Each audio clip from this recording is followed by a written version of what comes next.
So it's been a theme for a couple of weeks, maybe more next week, who knows. But it is the 9th of October, Friday, and we're back with the news on Friday. We kind of decided to, we talked about a lot of different things that were going on and decided that what we'd start bringing out in on other days of the week will be more tips and things like that. So we're starting a few new features coming up here, and at least on Wednesdays is going to become tip day, although there could be more. So hope everybody got a chance to check out the latest. Started with something really basic. Finger placement, something that's really important for everybody. If you need notes like this to come out clear, gotta have good finger placement. Let's see, what else went on this week? A lot of different stuff. I want to talk about Bart's question about the TG site improvements. What else?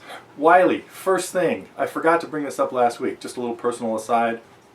Thanks so much for, well, I was going to thank you for the barbecue and everything else that we did that had to do with IGC, but I really want to, Nani, special thanks from Nani for the package that showed up in the mail. Speaking of things that showed up in the mail, Dan, you know what I'm thanking you for too. So, okay, it feels like romper room now.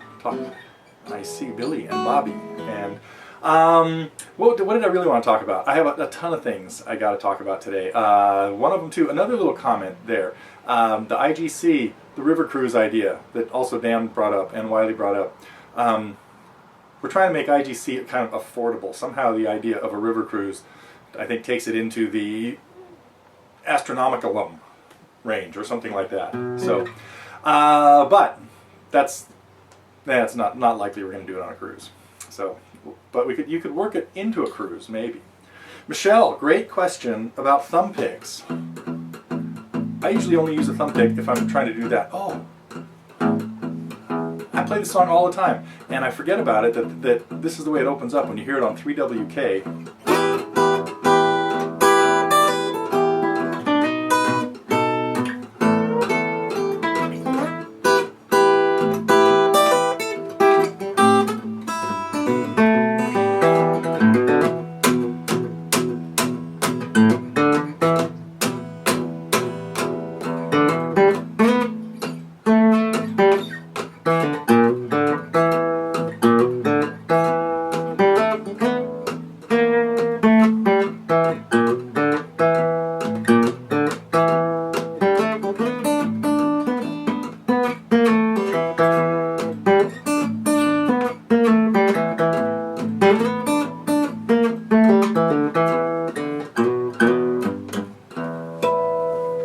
So, this is like a Planet Waves, just a normal, probably large size. I have pretty big thumbs, but the couple things I look for in a thumb pick are stuff that, first of all, it's got to be comfortable. Many of the ones I have cut off the circulation there, so you have to have one that fits really well. The second thing is one that doesn't have, I don't know if you can see this on the camera, but that doesn't have too long a tip sticking out, because you do need to be close to the strings. And like, I don't think I finished this thought, but the main time I use it is if I want to muffle the bass. If I want to get that really,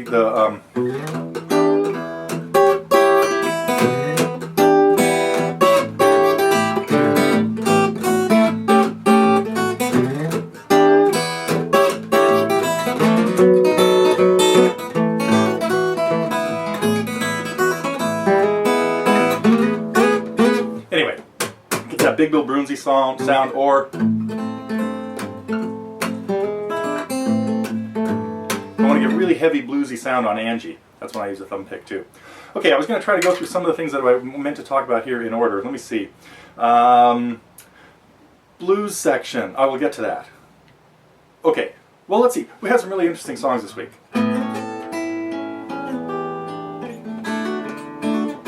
Sandy working on Fire and Rain. I hope there will be a follow-up to this because we had a great lesson on it this week, so I hope I shot it. I don't always remember, but anyway, another week or two and we might see Sandy's the results of the first Fire and Rain thing.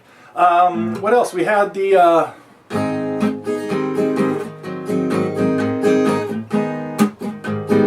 think I mentioned this in the lesson.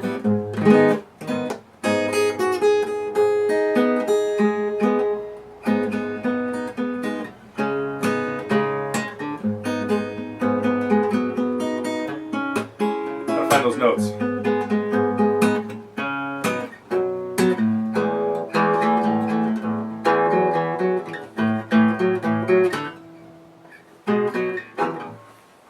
that was not going to make a good finger-picking instrumental. But catchy tune, the Beau Brummels. I hope people got a kick out of that one. We might take a look at their other one.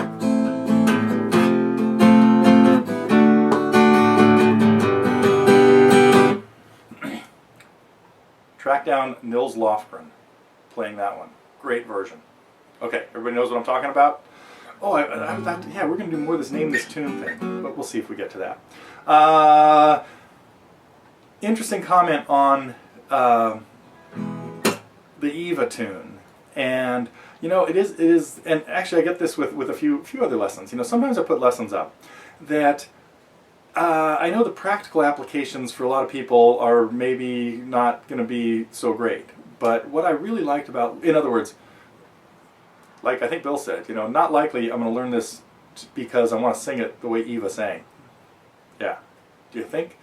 But what I really liked about what she did in a lot of lessons, Autumn Leaves, or lessons, in songs that she played, was came up with really simple guitar arrangements that are just beautiful. And you know what she does with that G major chord, a little alternating there, and frequently using the A on the G chord and the D on the C chord, like maybe a D chord with an open B in it. So sixths and ninths are sounds that she added to a lot of her chords. So pretty cool stuff in there. So let's see, was there another lesson? No, I don't think so. Oh, there was the acoustic snapshot. Yeah, I got to tell you a little bit about that one because, like I mentioned, I think in some of the text that I wrote about it somewhere, a few months ago you did hear me messing around with that, and then it just sort of fell off the radar. And like a couple days ago, I thought, oh man, I went to a lot of work I came really close to having that in the shape that I wanted it to be able to record it, and then maybe possibly, you know, and then think about doing a lesson on it. And so I thought, you know, I'm gonna get back to playing, and I'll tell you.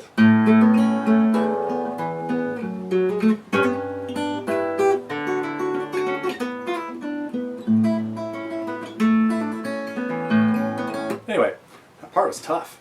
I had to work hard on it. So, but glad you appreciate it, and we will probably get to a lesson at least on the first part of that. Probably all of it, because it's always fun to play, to tackle things that are tough. Let's see, something else that came up, really interesting. Victor, one of our relatively newer, well, no, he's been around for a while, but finally just surfaced on the forum, and of course at IDC, brought up the map thing, and that's something that I've been curious about myself, because there was a time when that community map worked, and we're heavily in the throes of redoing everything here at TG, and that's an example of some of the things that have fallen through the cracks over the years. But it was really cool seeing a little red dot for where everybody lived and things like that. So that hopefully will be one of the fixes in there. Let's see, I have one more thing to talk about, and then I will get to the questions, the two things that I needed to really address.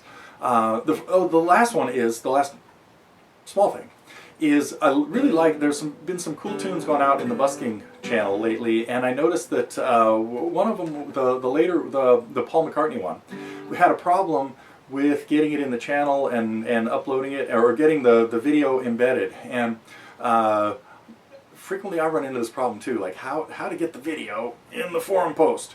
And the simple answer is you just copy the text from the URL when you're looking at that video at YouTube. And it ends with .be usually, something, and it's pretty long. It's not just the short one that would take you directly to the video.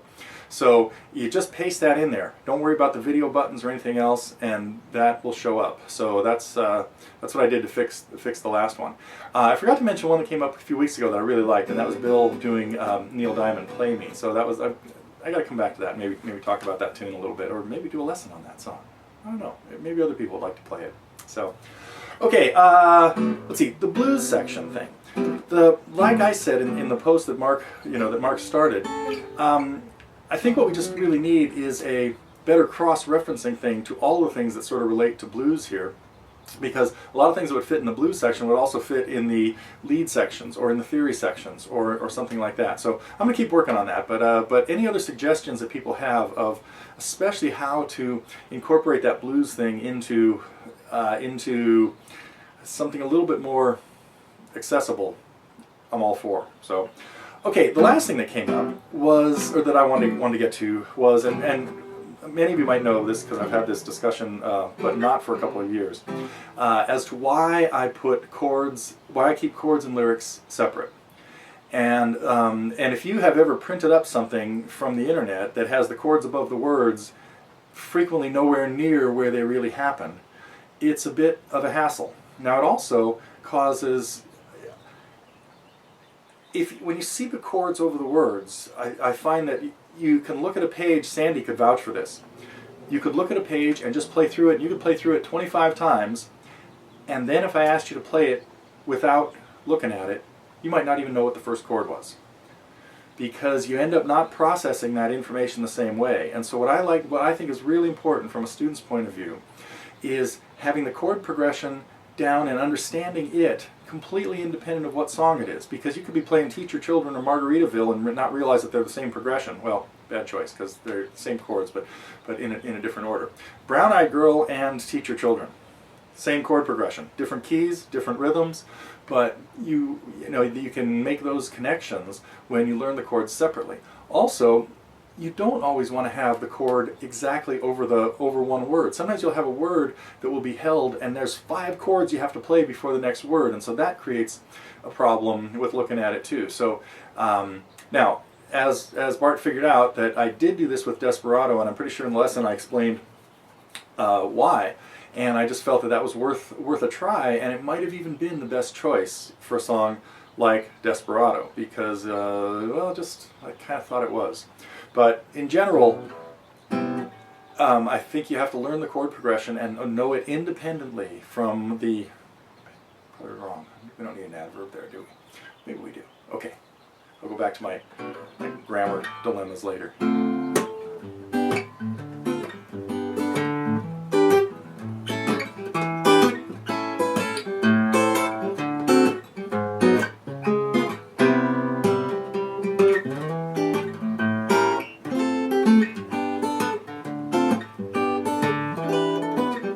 Sorry, just thinking I've been talking too long.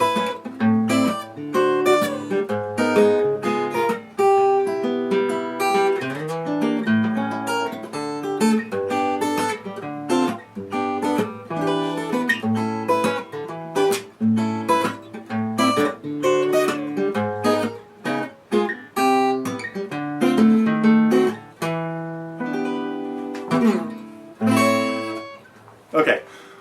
Ow! That was what I wanted to play for you guys this week.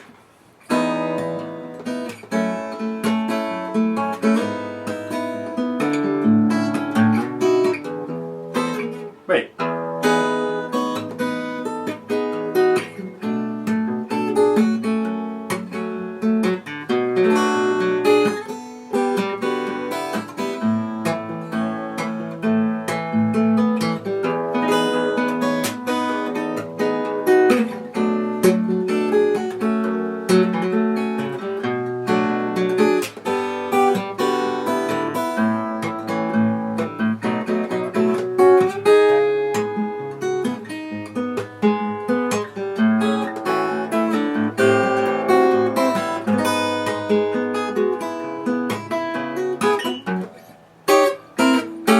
I gotta learn those chords. For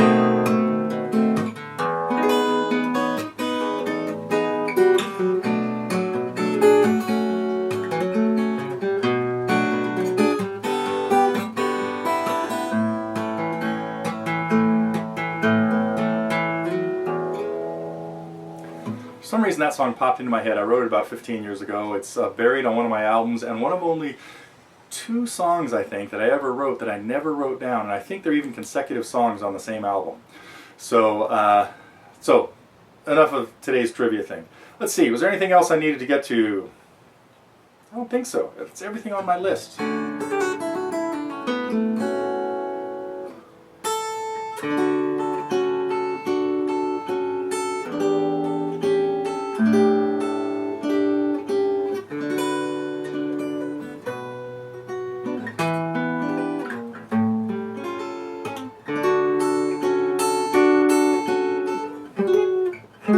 There it is. Oh man.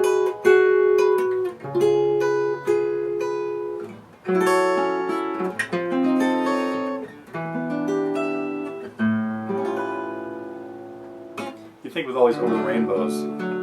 I would have practiced mine, or played it once in a while.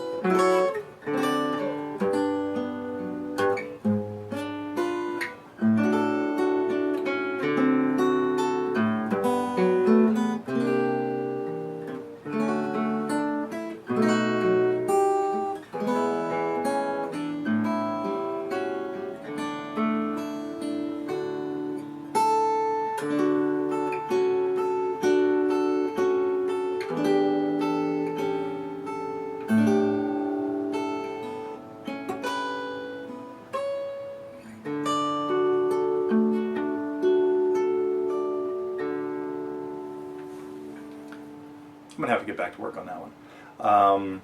Which reminded me of one more thing.